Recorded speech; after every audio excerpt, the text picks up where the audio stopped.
బలమైన కారణం అని చెప్పి పూలే దంపతులు గారు ఆ రోజుల్లో మహిళలకు విద్యను అందించడం కానీ ఈరోజు సమాజంలో ఎంత మార్పు జరుగుతుందంటే ఆ రోజులు వాళ్ళు తీసుకున్నటువంటి నిర్ణయాలు.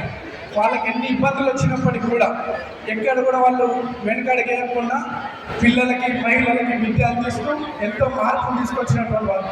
మరి ఈరోజు రేవంత్ అన్న కూడా పిల్లల విద్య పట్ల ఎంత ప్రాధాన్యత చూపిస్తున్నారో మీ అందరూ తెలుసు. ఇంటిగ్రేటెడ్ స్కూల్స్ కానివ్వండి, వాళ్ళ ఆహార భద్రత కానివ్వండి, అనేక రకాలుగా రిఫార్మ్స్ తీసుకొస్తున్నాం. మనందరి మీ పిల్లలందరి భవిష్యత్తు బాగుండాలని రేవంత్ అన్న తీసుకుంటున్న నిర్ణయం ఆ రోజుల సావిత్రిబాయి పులే, జ్యోతిరావు పులే గారి యొక్క స్ఫూర్తితో చేస్తున్నటువంటి విషయాలు ఇవన్నీ కూడా మనం గౌరవ ముఖ్యమంత్రి గారికి అండగా ఉంటూ ఈ సమాజంలో బీసీల ఐక్యత బలంగా పెంచడానికి మన రేవంత్ అన్నతో బలంగా మనం అందరం సపోర్ట్ ఉండాలని కోరుతూ వాళ్ళని స్ఫూర్తిగా తీసుకొని ఇక్కడ ఎంతోమంది విద్యార్థులు ఉన్నారు. జ్యోతిరావు పులే, సావిత్రిబాయి పులే గారి హిస్టరీస్ మీరు తెలుసుకొని ఫ్యూచర్లో మీ అందరికీ చదువుకొని మంచి భవిష్యత్తు ఉండాలని కోరుతూ నాకు ఈ అవకాశం ఇచ్చిన పెద్దలకు ధన్యవాదాలు. అందరు కూడా బీసీ సంఘాలకి, బీసీ సమాజాన్ని అందరూ కూడా శుభాకాంక్షలు. హలో, అనిల్ కుమార్ యాదవ్, ప్లీజ్ సమయాన్ని దృష్టిలో ఉంచుకొని అందరూ.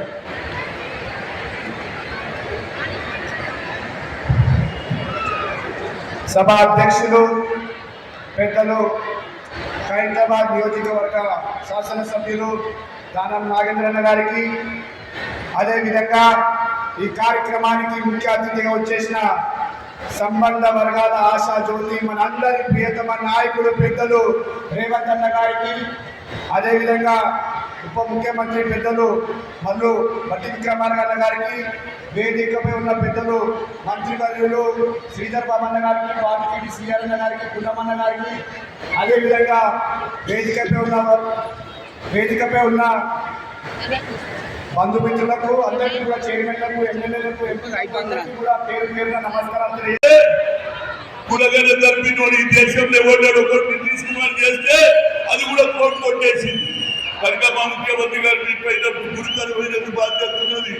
ఈ దేశంలో మా ముఖ్యమంత్రి గారు ప్రధానమంత్రి కావాలి రాహుల్ గాంధీ అంటున్నాడు. అదేవిధంగా మాకు ఎవరు భట్టి విక్రమార్క కేవలం బీసీ కులగానే జరుగుతుంది.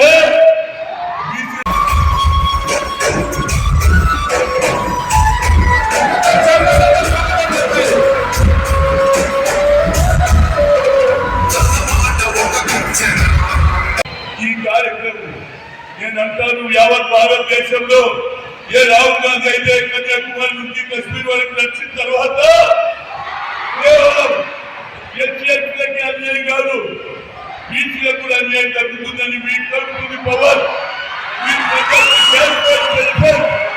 ఇచ్చేదారి